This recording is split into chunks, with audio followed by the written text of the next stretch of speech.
He shall have offered wine and cakes. Now every coup for whom such things are done shall have an existence among the living ones, and he shall never perish, and he shall have being like unto that of the holy God. This idea of a bodily resurrection, you're exactly right. And I think the comparison is very apt between Jesus and Osiris. And it's also not just a bodily resurrection, it's a seasonal, yearly resurrection. It goes with the cycles of the seasons. For those people who might be upset, oh, how dare you say that Jesus comes from Osiris? I'll say that we're all working with the same matter of this earth. We're all working with the same seasonality, love, which is it's such a massive concept. And the Egyptians use the word love all the time. But love, mer is the word for love, merut. How does one understand this? The force, it's not divinized. It's not something that can move about on its own. There's no goddess of love necessarily, though Hathor is often put into that category. And this idea of an Eros childlike, fat cuddly baby kind of God is also a very Egyptian thing, and that would be Horus the child, held by his mother. A mother's love for that child, a child's love for that mother, very strong bond, an unbreakable bond. The old Levantine traditions, Jewish traditions, which have picked many things up from Mesopotamian traditions. This stuff is deep and it's messy. Jesus, in my opinion, and in the opinion of many other Egyptologists, is very much an amalgamation of both Osiris and Horus. Both of those are melded together.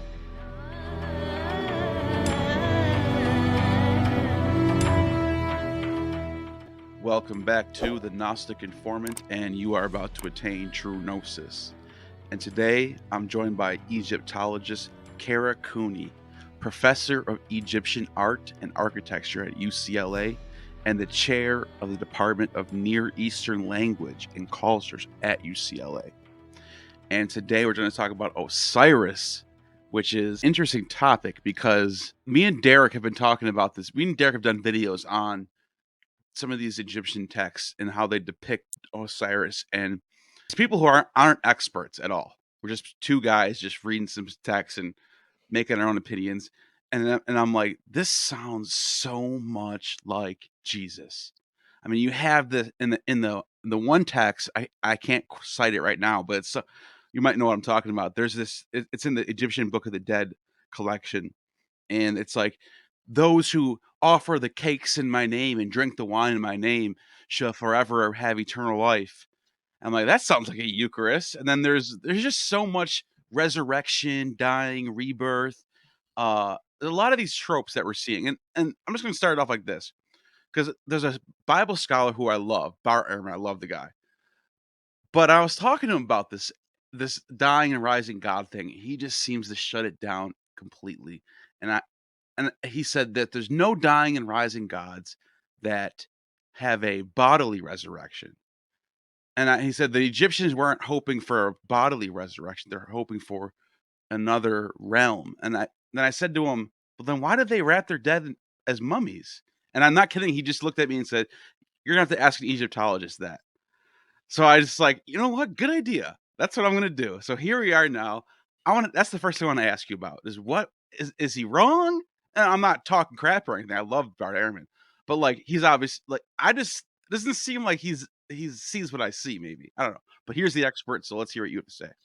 Yeah, you got an Egyptologist on, so we're Yeah. good. We're good. This idea of a bodily resurrection, you're exactly right, and I think the comparison is very apt between Jesus and Osiris. And it's also not just a bodily resurrection; it's a seasonal, yearly resurrection. It goes with the cycles of the seasons. Egyptian seasons are a little different from Levantine seasons, where Jesus was sacrificed and reborn, but they're still seasonal. You still have a spring, a winter, kind of an emerging or a fall. You still have these things.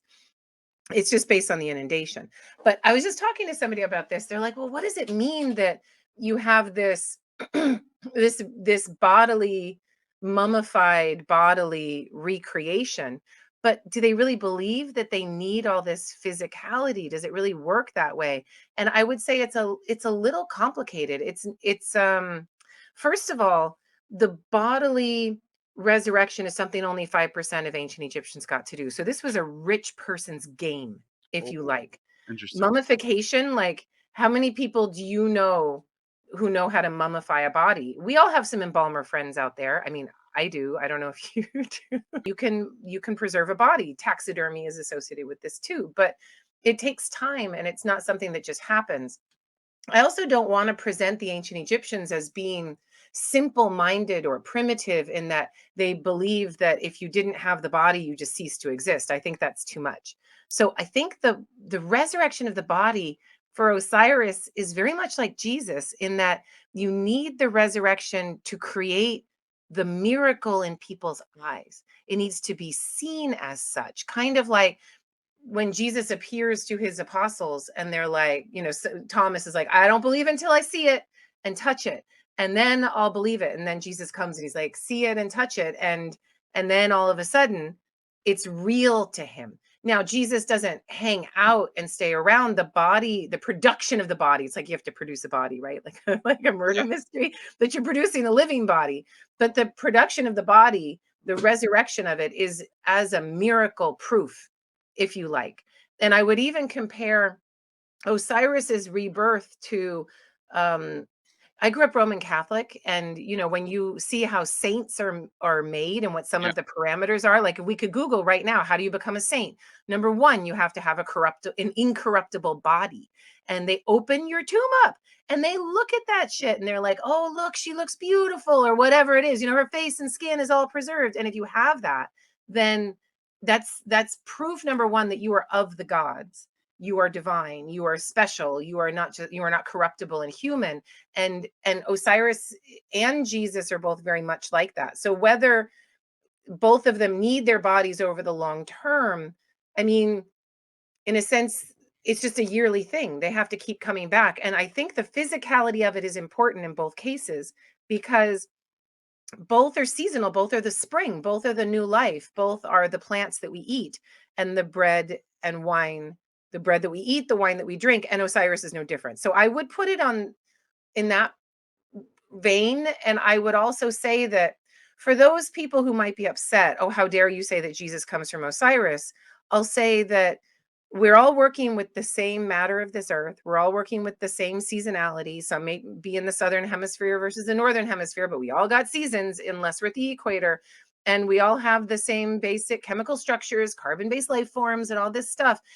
There's only so much difference that's going to happen. And so to have people develop similar religious belief systems based on a seasonal agricultural reality, I don't think is that crazy. What's Yeah. interesting about this one is that I think because of how close in space and time these two things are connected to, how close in space and time these creation mythologies actually are, I think you can make direct connections and say, oh yes, Osiris influenced the Jesus mythology directly. And I would stand by that. Yeah. Yeah, and I just wanted to pull up the text that I was referring to in the beginning. I should have had this ready because this would have been made more sense.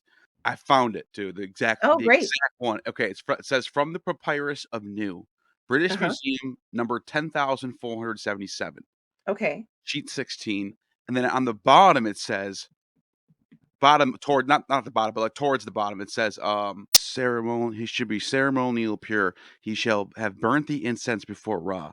He shall have offered wine and cakes, and roasted fowl for the journey of the deceased in the boat of Ra.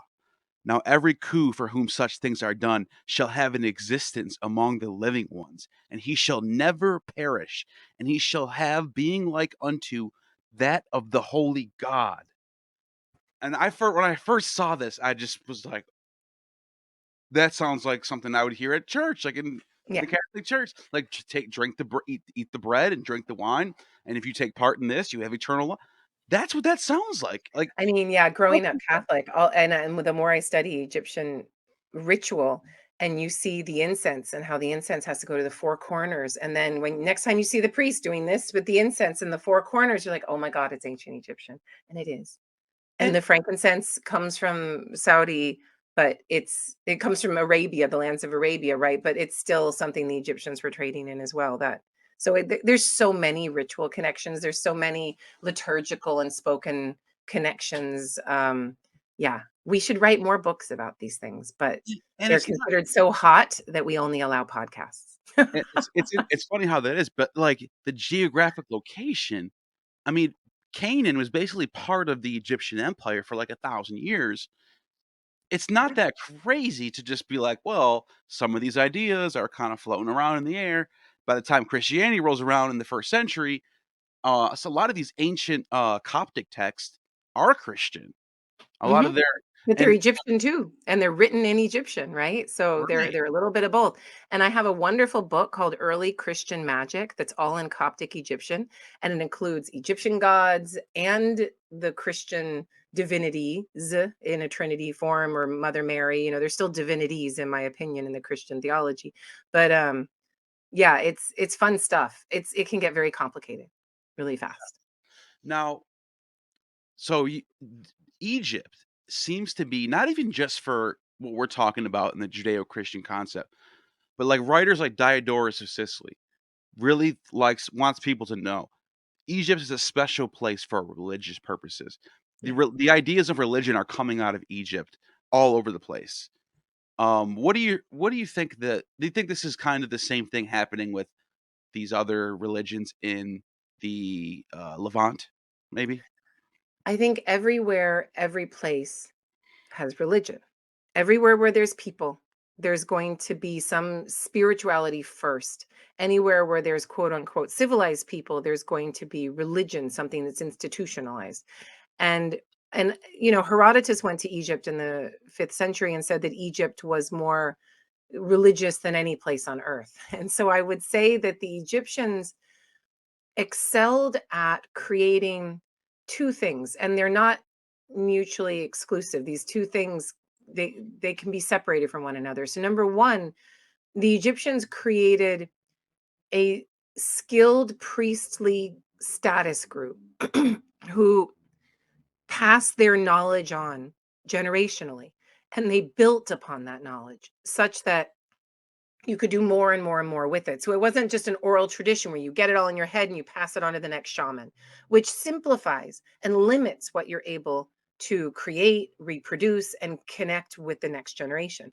It limits the number of people you can work with to create your magical, spiritual, religious institution. It can grow. And so, and I'll make it very simple about why. In ancient Egypt, the geography is such that you're protected on all four sides and you have a continuity of leadership. You don't have a whole lot of external invasions, and then inside you have the Nile, and so you don't have a lot of internal competition. And within that more safe geographic landscape, you don't have a lot of warlording and competition. You don't have people trying to steal somebody else's farm. Everybody's kind of drunk and fat and happy on their cheap grains and doing okay. And in that world space with a big population where everyone's drunk and full, Egyptian rulers spend more on weapons of the mind than they do on weapons of the body. Hmm. And so if you're in Mesopotamia or Syria or the Italian peninsula or Greece, if you are a leader, you need to innovate on how you're going to get a flaming rock into somebody's fortress. You're going to create some sort of siege weaponry, maybe. You're going to create siege bridges. You're going to create new kinds of arrows. You're going to create all kinds of stuff. You're going to create the chariot. You're going to use the horse in a different way. And there's all kinds of innovation and material investment in these things. Egyptians invested less in such things because they didn't need to. But what they did need to invest in to keep their large population of drunk, happy people in check was a whole bunch of weapons of the mind. And so this is the second part. So if the first part is Egypt is able to it overlaps. Okay, but they're able to invest in this priestly ongoing group that they're pouring money into. They're pouring money into temples. They're pouring money into pyramid spaces. They're investing into this, and they're putting R&D into it. Whatever you believe in ritual magic, spirituality, all of these things, it's, if you have believers in there and people think they're getting something out of their ritual investment, then you're going to put more R&D into it and be like, oh, we created this new ritual that gets us this new thing or whatever it is. And so you create these weapons of the mind so that people believe that the guy who built that pyramid is superhuman and that he is of the gods, and otherwise how could that pyramid come into being, right? You have extraordinary structures in other places, but there's not the time from warlording to put as much into it. So there's that. The second thing that the Egyptians are really excelling at doing is making that exclusive.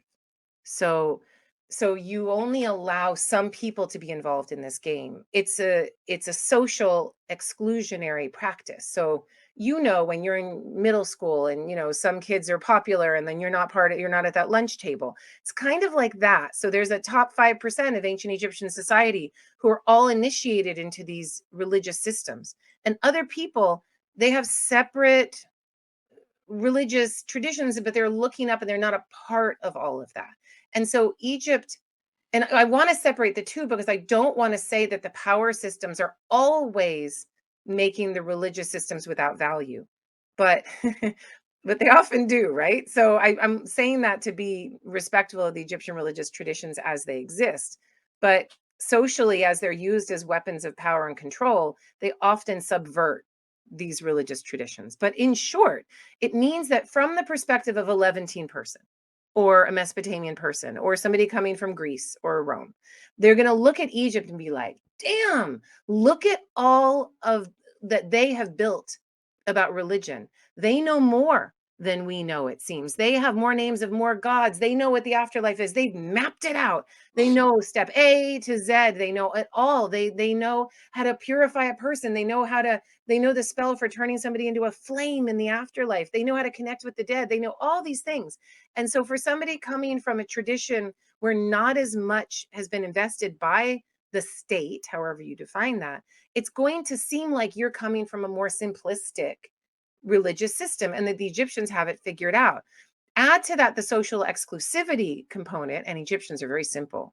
Or humans are very simple people, right? We humans are like, oh my God, the Egyptians not only have it figured out, but not everyone gets access to it. And I'm going to join this cult, this ISIS cult, and I'm going to get like a Scientology cult. I'm going to get to the highest levels and I'm going to figure it all out. And so it's kind of like the Egyptians have hacked how to get people to believe in religion Yeah. from, and to compete with each other through religion more than anybody else. And to say that Christianity did not feed off of that at some point would be ridiculous. Which Yeah. is why Jesus comes in and he's like, we should all be poor. We should all give away our money. We should all do this. And then what does that translate into in my world and the world you grew up with, into a Vatican covered with gold, covered with precious incense and imported goods and colonizing the world and all of this stuff. And yes, Pope Francis is different. He's like going to wear his simple shoes, but that's not what the last Pope did. And they're all covering themselves in this, incredible silk and satin. This is not what Jesus preached, but that doesn't Right. matter. That's the ritual of Egypt. That's the ritual of power. And so you can say, oh my God, Jesus is there certain things, saying certain things. But when you institutionalize, that's when Egypt really comes in. And you start to, does Jesus say, oh, you need to have the incense in the four directions? No. Does he say you have to do my spell in a certain way? Because what is the Eucharist creation but a spell, Egyptian style, right? Right.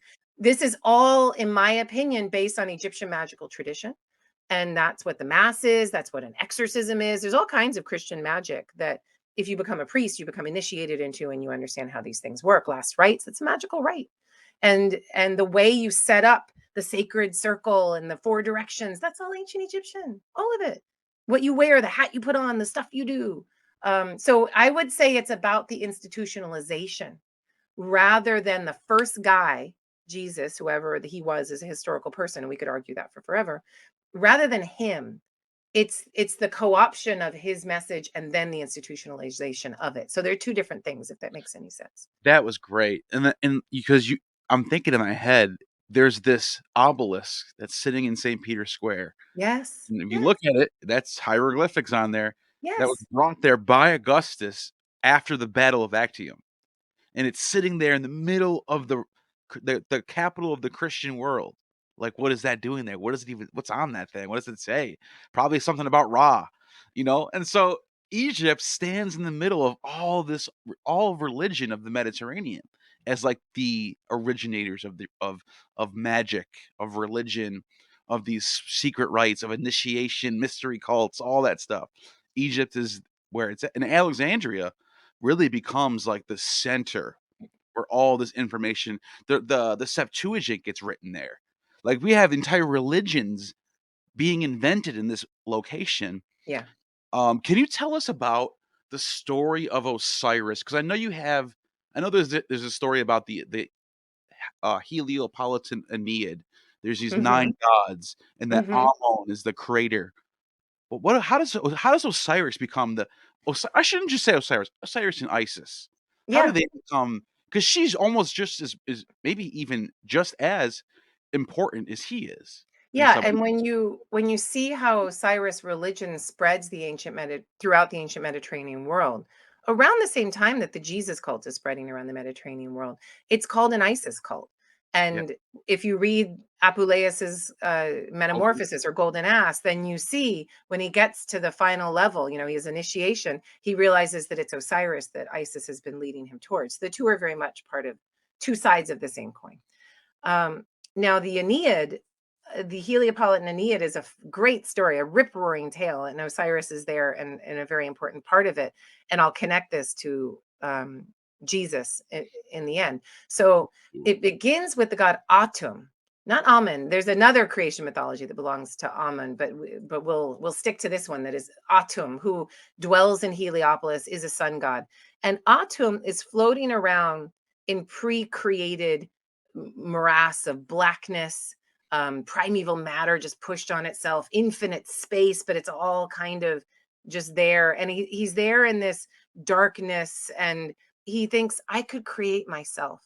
And the Egyptians are not shy about giving a sexual component to this. You can't create without sex, right?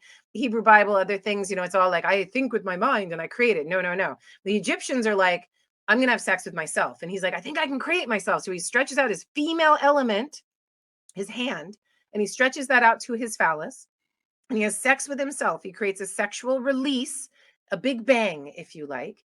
And the efflux from this masturbatory event, he then finds a way, and there's images of autophagy. He sneezes out air, and that's Shu, the god of light, and the god of air, the god of empty space.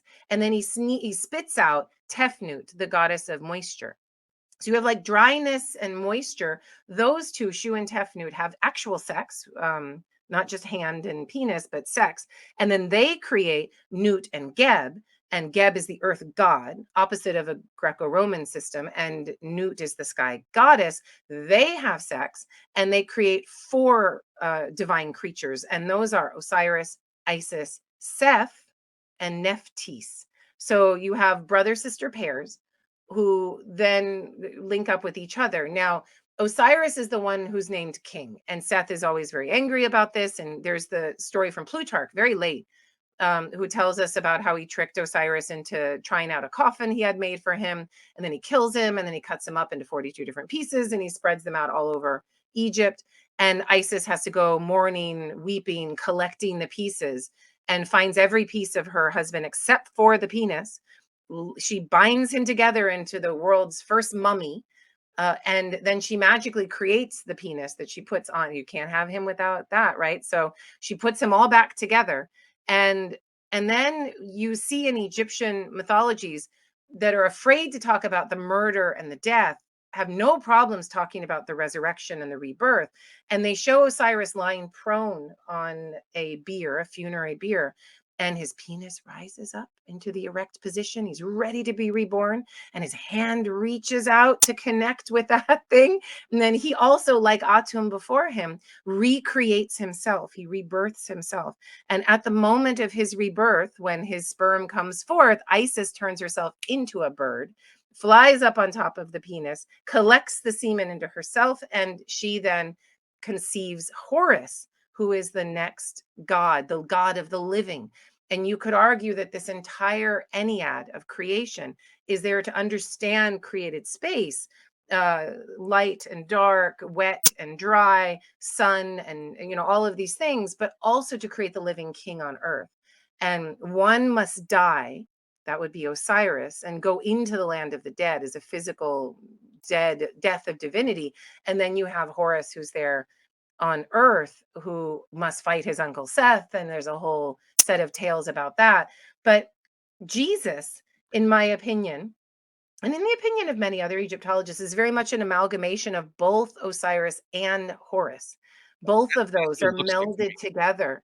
And and again, it's not necessarily the preachings of Jesus, because the guy's got to get crucified. All of the institutionalization of his religion is created after his death by other people who have other mythological and religious streams to pull from. And they're very much pulling from the Egyptian mythologies of Osiris and Horus, and connecting Jesus to that. So Jesus isn't preaching, I am Osiris, I am Horus. Yes, there's bread involved and wine and things like that, but it's the people after him who are making those Yeah, connections. it seems like they're trying to apply to Jesus a Father, Son, Holy Spirit type of thing Yes. that we see in Egypt. Yes. Um, And yeah, and you can even add to this conception part. It is a divine conception in both schema, because when Osiris is recreating himself, and Horus is of his efflux, he's having sex with himself. Isis is just there at the last moment to collect the seed and put it into herself. She is a vessel. She's not there to resurrect him. He does it to himself. And his seminal recreation of himself as Horus, he does that. And so to see Mary being impregnated by this Holy Spirit, this ability to conceive something that is not of her own doing and is not from a sexual act, that's actually quite Egyptian in my understanding. And the Egyptians have all of these discussions of, the Holy Spirit could be like a ba spirit. The gods of Egypt were believed to have a physical presence, an animal presence, a statue presence, but they were also different kinds of spirits: a ka spirit, a ba spirit. The ba spirit can move. And what if the Holy Spirit is like a Kaaba Egyptian kind of thing that can go from the God and then move into another entity? There's all kinds of ways you can come up with the mechanics of how this works. Because again, Jesus doesn't preach about, I was born of the Virgin Mary. You get that in Luke, and you don't have that in other sources. You really see that developed in I would argue Egyptian sources. Again, I'm not a New Testament scholar, so yeah, it's but not that my makes a lot of jam. You'd sense. have to ask other people But about that.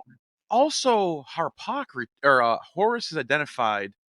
I'm not sure when this happens, but there's models of Horus as Eros. And Like and your those connection would be? well, his so it's like this guy. Okay, so this is I'm gonna go deep for a second, and I don't know what I want to get your I'll opinion. let I'll let you know what I think, don't worry. Yeah.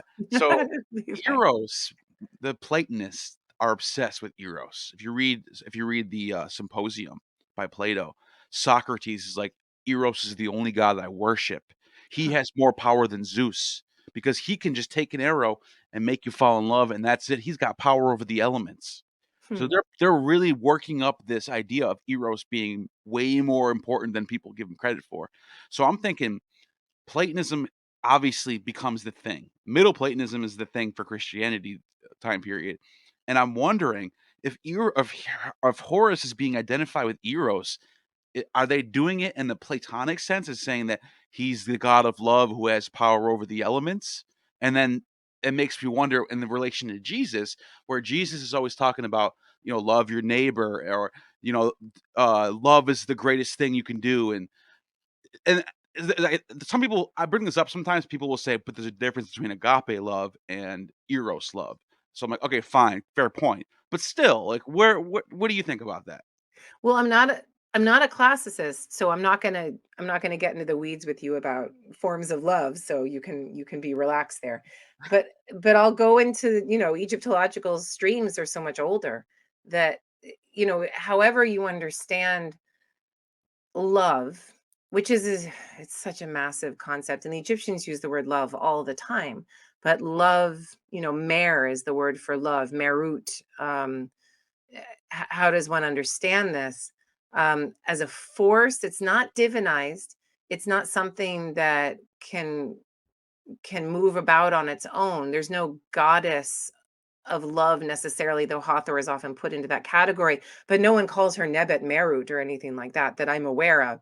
So they're different. These are different streams, but like this idea of, because you were talking about Harpocrates, you were talking about Horus the child, and Yeah. this idea of an Eros childlike, fat cuddly baby kind of god is also a very Egyptian thing, and that would be Horus the child, held by his mother. A mother's love for that child, a child's love for that mother, very strong bond, an unbreakable bond. That kind of thing exists, but you bringing up Socratic or Platonic philosophical streams, it's wonderful to see this Jesus cult spread throughout the Mediterranean region, and then pick some things up from Egypt, pick some things up from the Greek mainland and islands, pick some things up from the old Levantine traditions, Jewish traditions, which have picked many things up from Mesopotamian traditions and Egyptian traditions. So this stuff is deep, and it's messy. Creation of a whole new religion, nothing's going to ever be built on a pure new beginning. There is no such thing, but the people who are creating this new religion are often saying that this is a pure new beginning. It would be like when the Christian Spanish came to Mexico and they put their churches everywhere, but where do they put their churches? If you go to Mexico City downtown, you'll see that the catedral is built on the Templo Mayor, the Aztec Templo Mayor, and they build it right on top. If you go to Cholula, you'll see a church built on top of a giant pyramid. So these things are not, you want to claim what's already sacred. You don't want to have a complete break, because people want to go to the place they believe is already magical. That's how you're going to get the most followers. So yeah, so It's it's almost as messy as it could possibly be. it's almost as if they're doing that on purpose because the Christians are thinking these places have power and they mean something to people. Like the Mithraeums were often transferred or turned into churches. Yeah. And yeah, that I think that's just how Christianity was looking at the world and and trying to include all these other, paths, I guess you Yeah. would call it. That makes Yeah. sense. Yeah. There's a wonderful church in Rome called San Clemente. And there's I think it's like a 12th century church. And then underneath is an 8th century church. And then underneath that, and you can visit all of this as a tourist, is a Mithraeum, Oh which is an wow. Iranian mystery cult. And then there's things like Santa Maria sopra Minerva. That's a church in Rome. And it's obviously Church of St. Mary on top of a Minerva temple. And how wonderful is Wow. that? That That is they're pretty not cool even stuff. hiding it. They're like, No. this is St. Mary on top of the Minerva temple, everyone. So come along and worship Mary. And So, Minerva, if you had to say there was a god who embodied the Holy Spirit, it'd be Minerva. oh, I like that. I Because like that a lot. she's like the war and wisdom, you know what I mean? Yeah.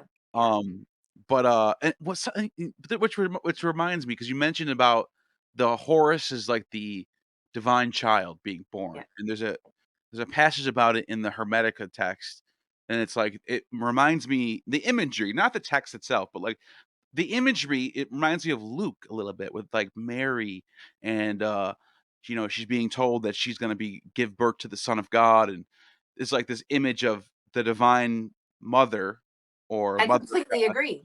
And Yeah. the way that it's shown as from all the way back in the Old Kingdom, where you have the mother holding the child on her lap, that's exactly what you're going to see depicted again and again and again in a Christian context, with Mary holding Jesus on her lap. And what a wonderful idea, and so very strange to have a God who is so young that he must be protected, who is vulnerable, who needs the divine feminine to step in and use her Wonder Woman force field and be like, back off, I've got this. And that somehow connects with us so much. You don't want the God to necessarily always be Superman from the very beginning. You need that vulnerability so that we can connect with him. So that when we have a sick child whom we're holding in our embrace, I got my kid sick home today, then you connect with that Mother Mary, and she's there protecting a God, yes, but she's protecting him from the scorpions and the snakes and all of these things. So it gives the divine feminine that much more to do in the mythology than you see in a lot of the Levantine systems. And the Levant had their own divine feminine before Yahweh cults killed her. But this Christianity is a way of bringing that back, which I really like. That's it's well said because the Asherah tradition is obviously archaeology shows us Oh yeah, this was a thing. Even if the text doesn't try to, even if they took it from away from the text, it's we know it was there. And plus the way that they ban it in like yeah, the book of Kings is like, and the king brought back the Asherah poles, and the next king took them back down again. Like, okay, this was a big deal. This was part of yeah, their culture. This was a, yeah.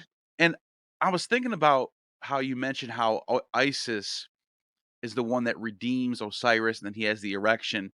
And I was reading James Frazer's book about religion.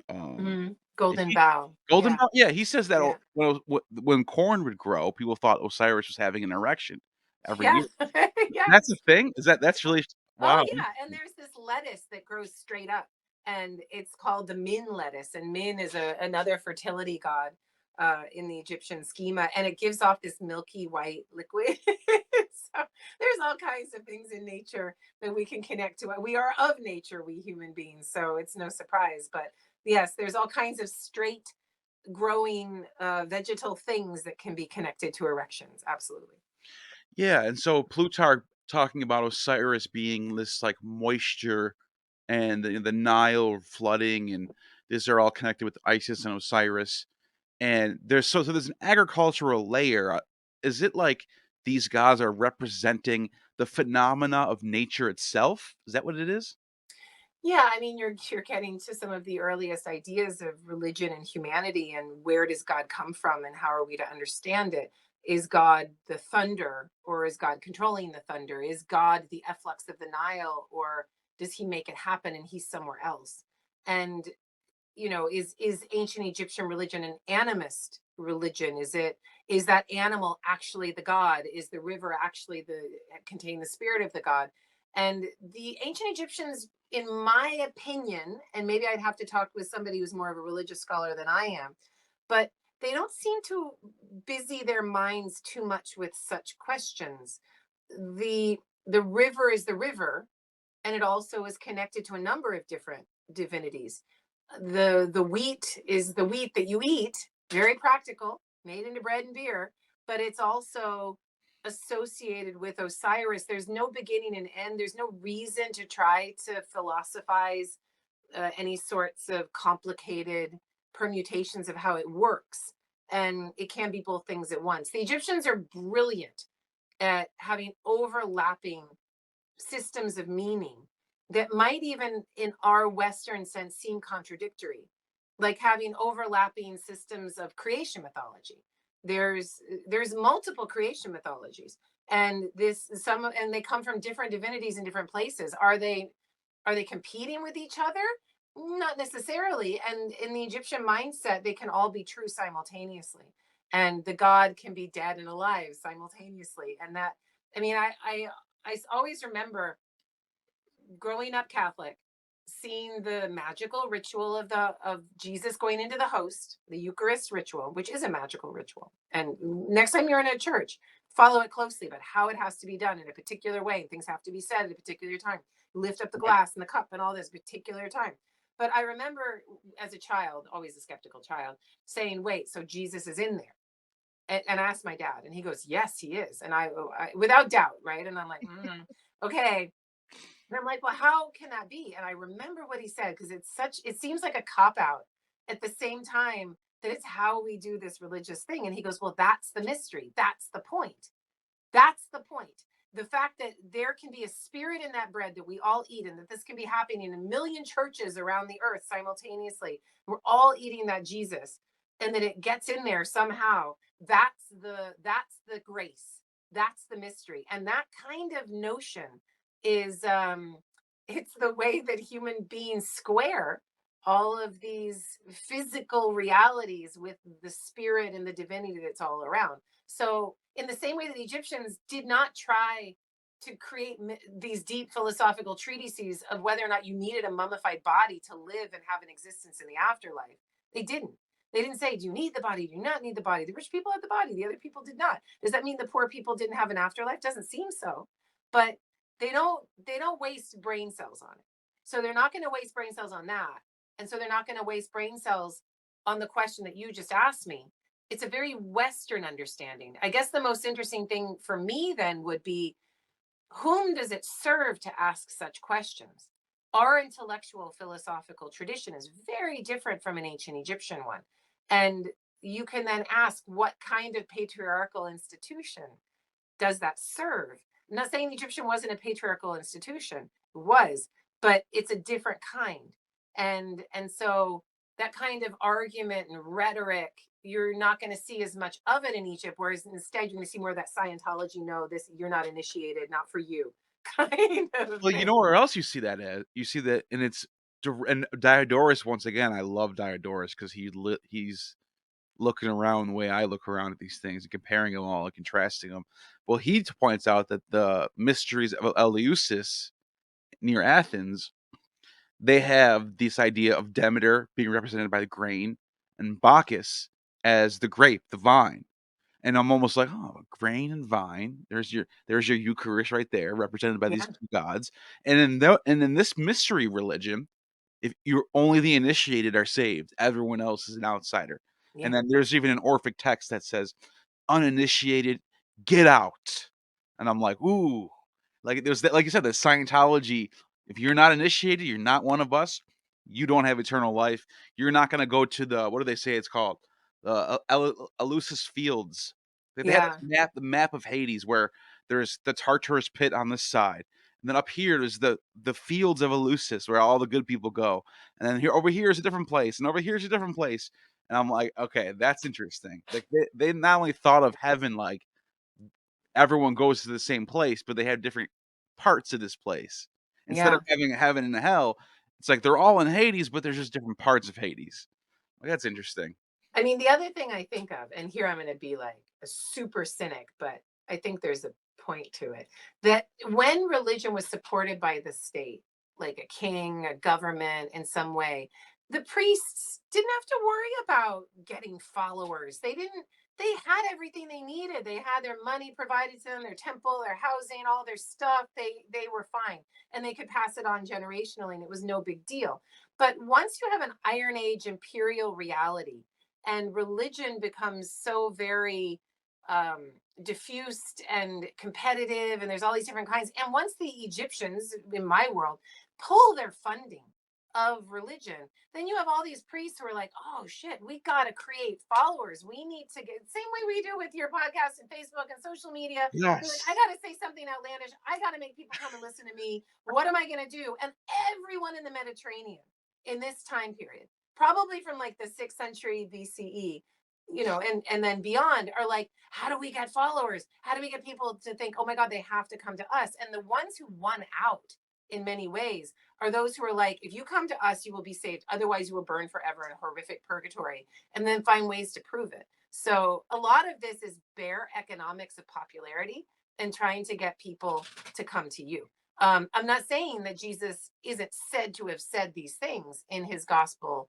texts, but that there's also different prophets and spiritual teachers who are competing in their way as Yeah. well. So Speaking of that, different prophets and spiritual preachers doing this. I don't know if you're aware of, because you're not like a Christian scholar, but maybe you've heard of this. There was a preacher called the Nicene preacher from the 2nd century. I don't He's know not it. from Egypt. He's from Turkey, so it might be Okay. out of here. But he has a listen to this. I actually have it. I just pulled it up. I have it saved. There was a Homeric hymn to Attis, and everyone knew this is a famous hymn. But according to Irenaeus and Hippolytus, two different sources write about this. He took this hymn to Attis, crossed off the name, and wrote Jesus on it. And you see what it says. This is the hymn right here.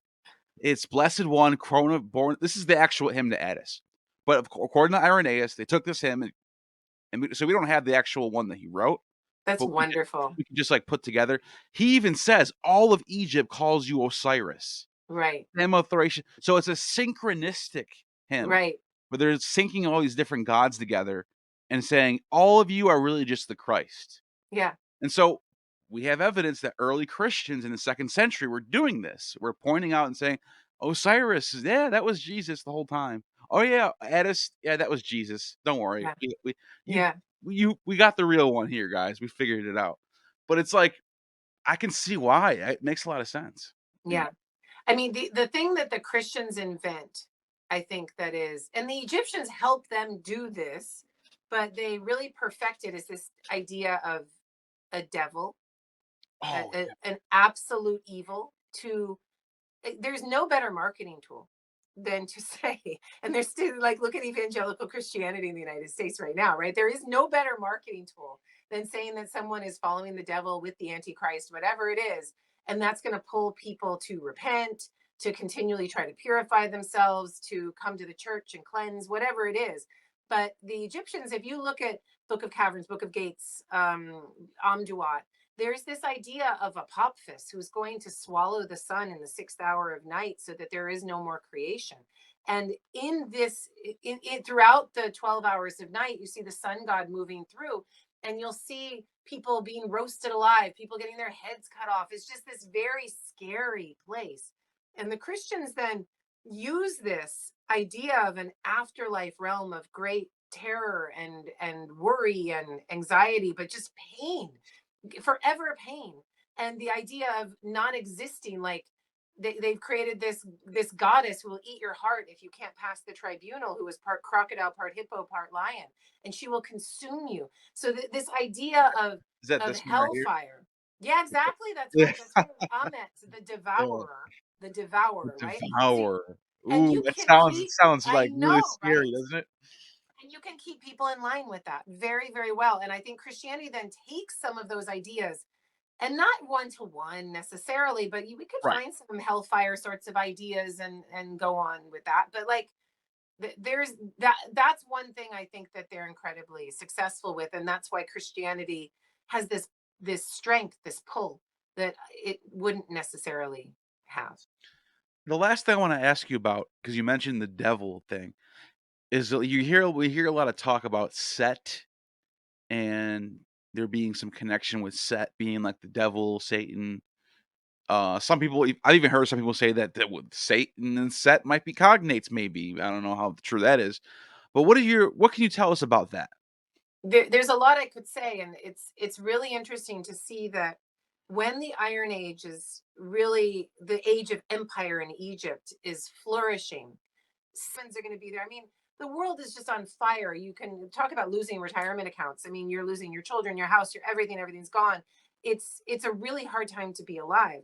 And this idea of there being an evil roaming the landscape and being out there is very, very much a part of people's thoughts and anxieties. And there are temples dedicated to Seth on the Egyptian landscape that have been there for, 1,000 years or something like that. And then you start around.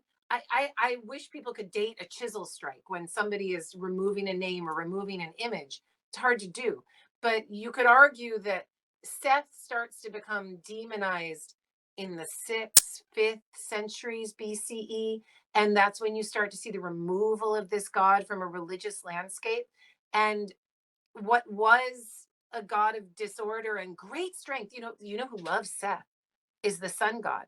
And when there's the big tale of the contendings of Horus and Seth, and the gods are all collected at the tribunal, and they're like, who should rule, the strong man Seth or the son of the king before, Horus, who's just a little child? And everyone's like, well, it should be Horus. That's legally right. And the sun god is like, it should be Seth, because Seth is the one at the front of my boat who kills Apophis every night. And if I don't have him, I am nowhere. So you guys, we should really pick Seth.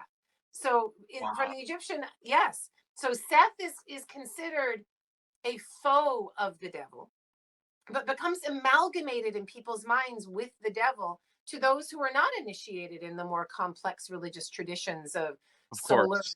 12 hours of nights and things, 12 hour night and things like that. So they just start to see Seth and Apophis as the same, even though Seth is the one who kills Apophis.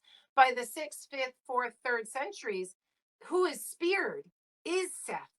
And it's quite ironic that the one who killed the enemy of the sun god is then perceived as being the enemy of the sun god himself. But that's your birth of the devil in a way. I did a whole documentary back in the day, like 15 years ago, on the Discovery Channel, called Birth of the Devil. and you can still find it on Amazon. It was a TV show called Out of Egypt, and it was a whole lot of fun. I interviewed a priest and a mom. I interviewed all kinds of people, and this idea that the devil is invented in Egypt, or that doesn't exist in the mind of most people. This true ultimate evil. It's not something that we generally go to. The Egyptians, I think, went on their way to creating that, and then the fear of the Iron Age imperial scourges really brought that home in people's minds. And then when Christianity comes along, it becomes perfected. Yeah. And there's this idea that Seth is somehow related to Yahweh in a way because Oh yes. Oh yes. yeah, what's the deal with that? This is the So last this is the Seth, last thing I'll ask you, I promise. no promise. Seth, Yahweh, El, these gods of the desert, of the Levantine spaces, of rain-fed mountain lands, gods of thunder, gods of storms, they're all connected. And Seth is thought to be a god of red hair and a god of the Eastern Delta. He's a god of the Levant. He's a Oh, foreign god in a and sense. isn't it true that the Hyksos, isn't that their like prime deity, or is that something else? Probably, yes. Well, they actually have a king whose name is Apophis. So you work that out in your mind, that the name of the snake who wants to destroy all of creation is a god whose name is picked up by the Hyksos. And maybe you could go back to this connection of Seth and Apophis going all the way back to the 15th dynasty and the 17th century BCE. That would be kind of crazy interesting. But you do have those amalgamations and confusions happening there. So yeah, There's a rumor that when Antiochus raided the temple of Jerusalem, he found the image of Set, like in donkey form or something. For some reason, it was Set. I don't know why. But there's pigs, donkeys, obviously that horns, aardvark looking yeah, thing, the horns horned one. Yeah. animals. The gazelle is often associated with Seth. So all of these things become amalgamated in people's minds, and it's something that the Egyptians show them spearing Seth. If you go to the temple of Edfu, Ptolemaic temple, very late in the south of Egypt, you'll see all of these rituals about spearing Seth, and they're spearing him as a pig, they're spearing him as a gazelle. And what's so sad is it was Seth who, in the 6th hour of night, is spearing Apophis for the sun god. So it's super confusing. It's super But confusing. that's the beauty of when you dig deep into these texts, you find out sometimes it's the opposite of what you think, and Yeah, that's what I love about these. Like, I'm having another scholar on, Celine Lilly, who found these ancient Christian texts that say that Eve is actually the savior, and that there were some Christian groups that thought Cain was the good one because he yeah, was an offer tiller of the land. Sometimes these religious groups turn things on their head and change things up a little bit. So yeah, yeah, fascinating. yeah. Super confusing. It But is. that's who we are, we humans, we messy humans. So Yes. yeah. Well, this has been great. This hour flew right by, and I definitely want to do this again at some point. But thank you so much for your time. Is there any links that you want to promote or anything coming up that people should know about? Yeah, sure. Sorry about the technical difficulties earlier. But the links would be, I have a podcast called Afterlives with Ancient Egypt, and or Afterlives of Ancient Egypt. I can't remember the name of my own podcast. And I have a couple of books out. So my latest book is called The Good Kings, which is all about authoritarianism in the ancient world and today. So it's quite a political read. And then a feminist female power book. It's called When Women Ruled the World. So you can find me at my Squarespace page. Just Google Kara Cooney, Kara with a K, Cooney with a C, and I have a web presence. I'm out there. So yeah. Awesome. I'll put those links in the description. And Great. Thank you. thank you for your time. And you have just attained true gnosis. You have just attained true gnosis. The demiurge has no power over